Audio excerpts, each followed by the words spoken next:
So formalizing Hawaiian law. So this is one of the big changes, right? We had customary laws in the Hawaiian Kingdom where everybody understood because we did the same thing for so many years. We all understood. For instance, when I go to somebody's house, I have two things that I always do. One of them is I take off my shoes before I walk in their house, right? And the second thing is I always come with something. I don't go to people's houses empty-handed, fun party or something. I don't. I always bring something, yeah. And so those are pieces. They're not laws that are written, but they're customary laws, right? And so now Kauai Keoli has lived in this time of customary laws, and now he's doing this transition to formalizing the law, which means that it goes from customary to codified. So customary, everybody knows it. It's not written down. We all kind of know.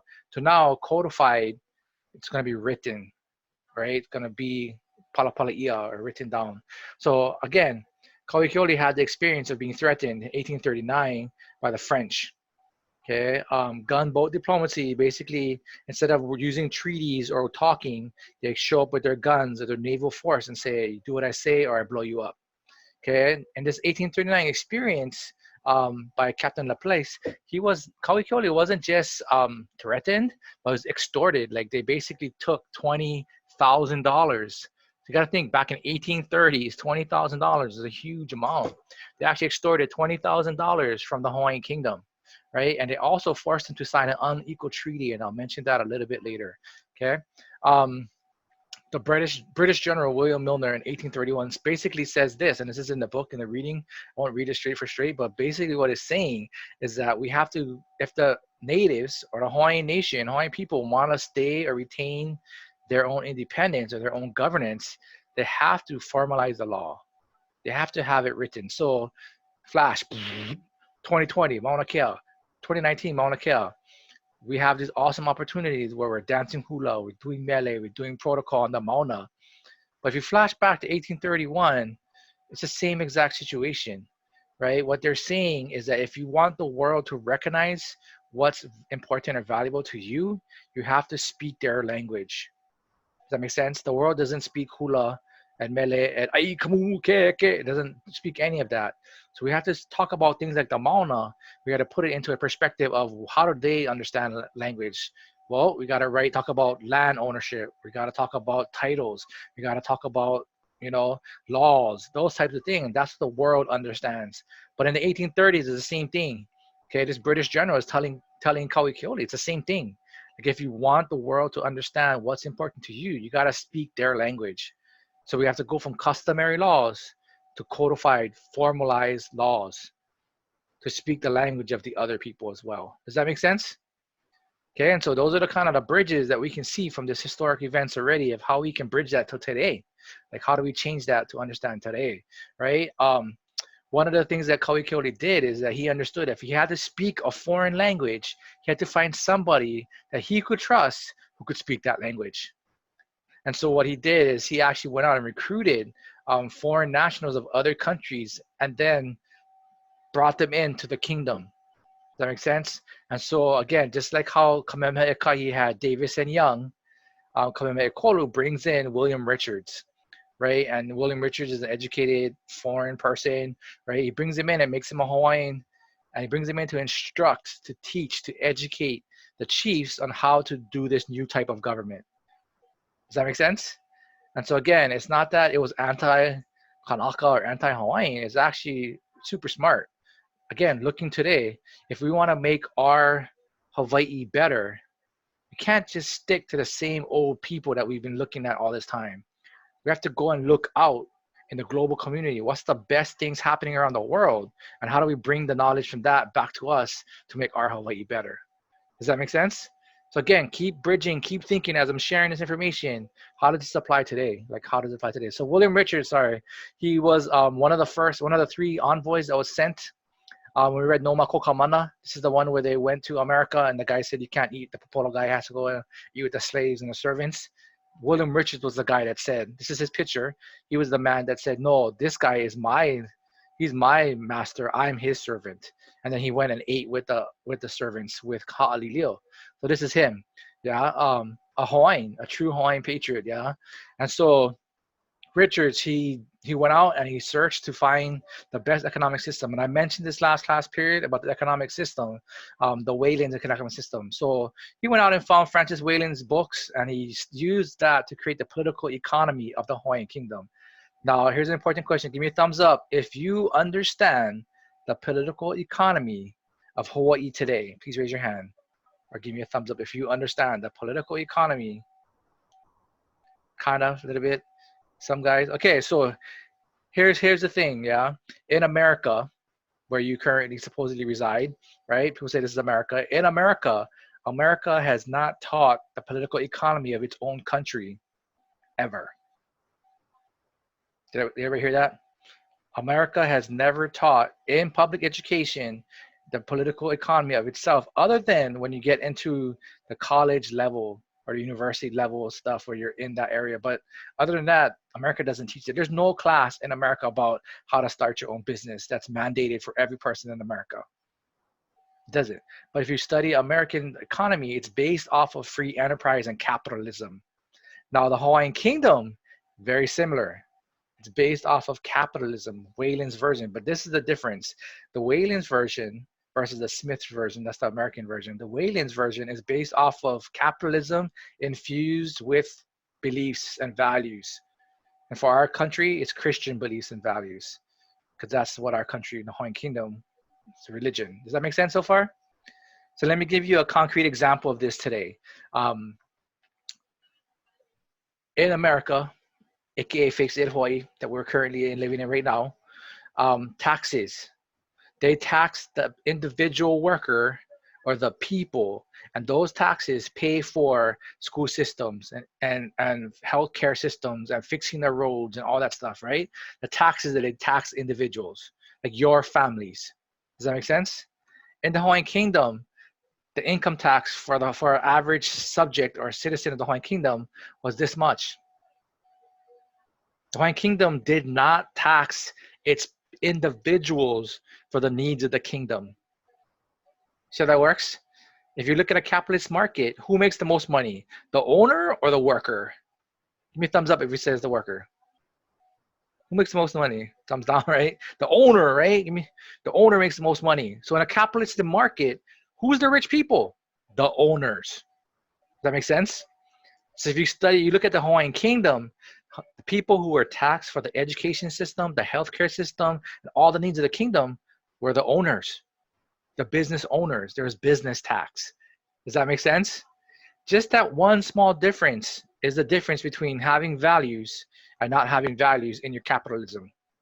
Okay, one, America will tax its workers, the poorest people, the guys who make the least, and they're the ones funding the medical system. Why is America struggling right now trying to find enough PPE masks and safety equipment why? Because they tax the little people. See how that works? But the businesses, the ones that have the money, are not being taxed the same way, right? There's over 21 tax exemptions for a business owner in America, to a point where if the business owner works it right, they actually pay no taxes.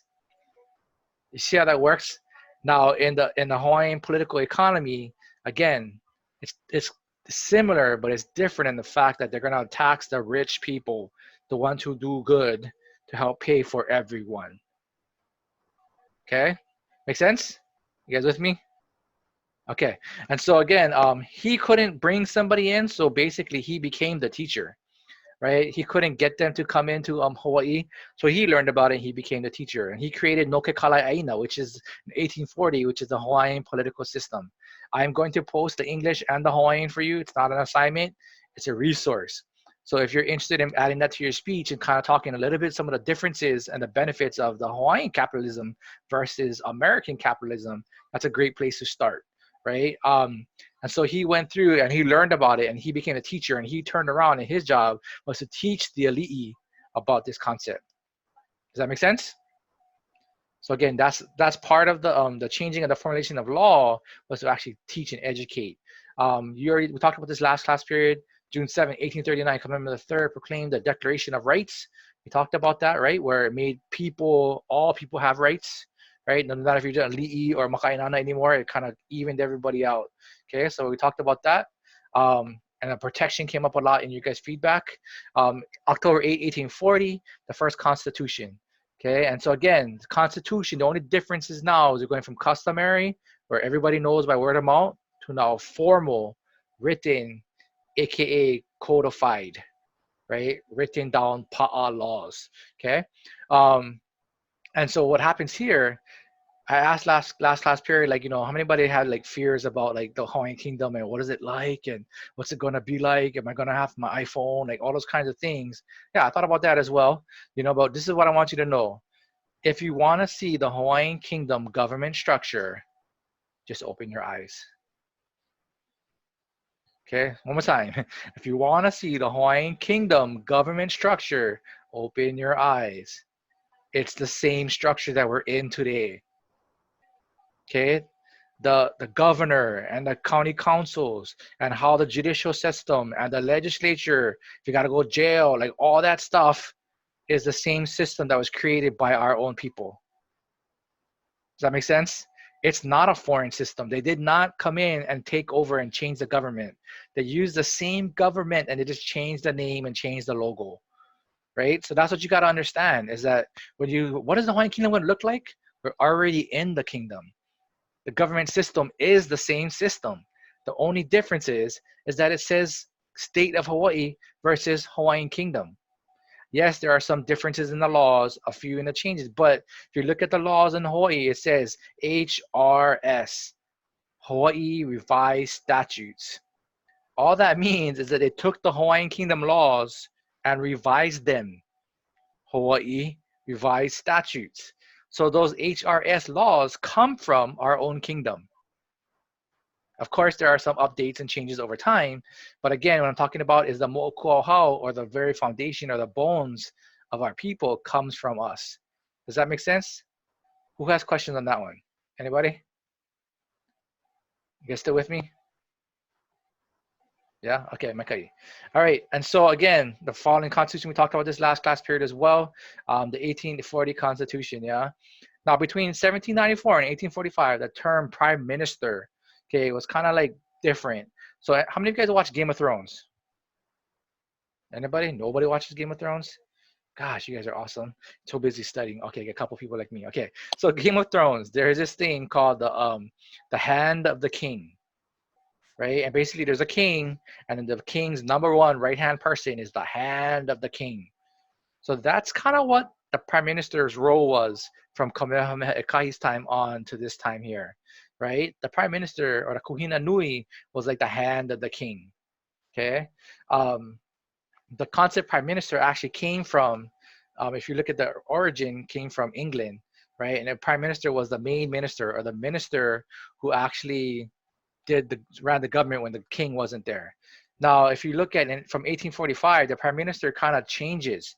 The prime minister becomes more like Great Britain's prime minister, where now they're the head of the cabinet, the head of the leaders, and they become the leader of the government. And so again, we see that changing. Now, what I want you to get from here is that the changes that are happening are because of the experience of our kupuna and the li'i had. They didn't go and copy America or copy Great Britain or copy France, right? What they did is they took the foundational pieces and then they lived their life and they worked it and they realized some things worked, some things never work, right? So they made changes based upon their experience that they had as leaders of a country. Does that make sense? Now that's very different than the missionaries took us over, right? Remember, if the missionaries took us over, then why did the grandsons of the missionaries have to overthrow the government? It's just evidence that concept is BS.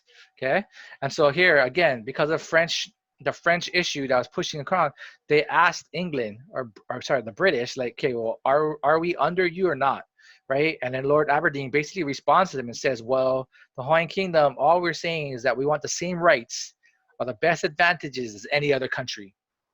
So they didn't really say that they're part of the British Empire anymore. Does that make sense? And so now the formalizing the law, it's forcing King Kauikeoli to kind of make these changes because now they don't have protection of Great Britain. Okay? And so again here in 1842, Kauikeoli sends out emissaries, the envoys, right? 3 of them. Okay, Timothy Ha'alilio right here, or Timothy Ha'alilio that we see in this photo. William Richards, as seen in the photo earlier, and then the other one, Sir George Simpson. I don't have a picture of him right now. Okay, but those three guys went out on steamships, on the back of donkeys, on trains, okay, to go to England, all the way to London via America to get recognition. And so this is what I want you to remember is that one way, the reason why fish actually swim together in a school, the little fish school up, is because that school looks like a big mass. It makes them look like a big fish. Does that make sense? And so the Hawaiian Kingdom, during this time of formalization of Hawaiian laws, they're trying to mask themselves to align themselves to look like big fish. Does that make sense? They're bringing in foreigners who speak the foreign language. They're creating laws that mimic some of those laws. Right now, the next step is to get recognized by the big fish that you want big fish.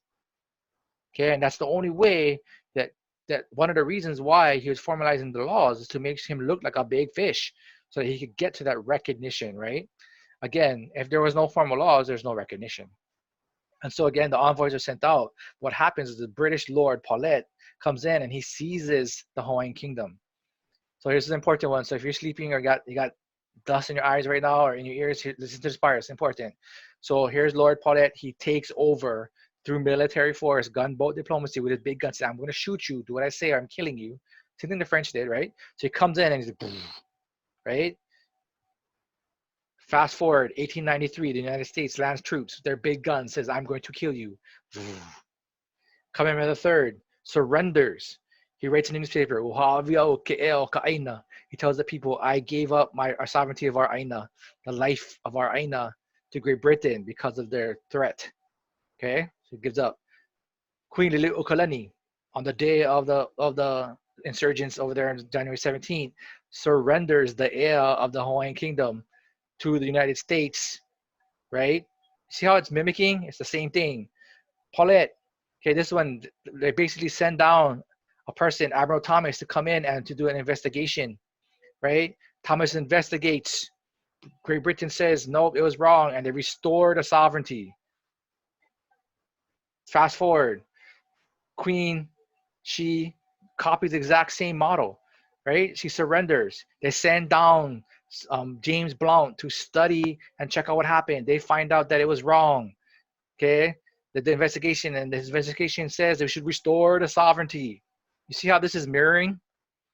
It's like the exact same situation, just a different country in a different time period. So what I want you to understand is this time period of formalizing law gave us great examples to continue to follow to today, right? Queen Liliuokalani didn't just surrender because she didn't know what she was doing and she was sad. No, she surrendered because she copied the exact format that was done with Great Britain and Kauikeaoli. See how that works? And as we get through the rest of the book, we'll talk about why the last step, the full restoration, didn't happen. Okay, and we'll cover that as well. All right, and then so again, back to this time period, um, the government is restored. Admiral Thomas restores the government at Thomas Square down in Oahu, right by the Neo Blaisdell Center. Right across the street is a park called Thomas Square, and that's where he actually restored it. Again, this is the time period, that November time. This is La Ho'iho'i Ea, okay? And then November of that year, that Thanksgiving, November 28-ish, right? This is where King Kauikeaoli says, O mau ke eo ka aina kapona. He writes newspapers, O hawi o ke eo ka aina. And then now he says, O mau ke eo o ka aina. Forever, yeah, perpetuating in righteousness. And so our land, our freedom, right? And so again, those are some pieces there of history, important pieces to know, okay? He goes out and again, they get the recognition. It comes back in November 28, 1843, where we have La Ku'oko'a, right? Ha'alilio, Richardson, and Simpson actually secure recognition from London, actually verbal recognition from America first, and then written from French and English.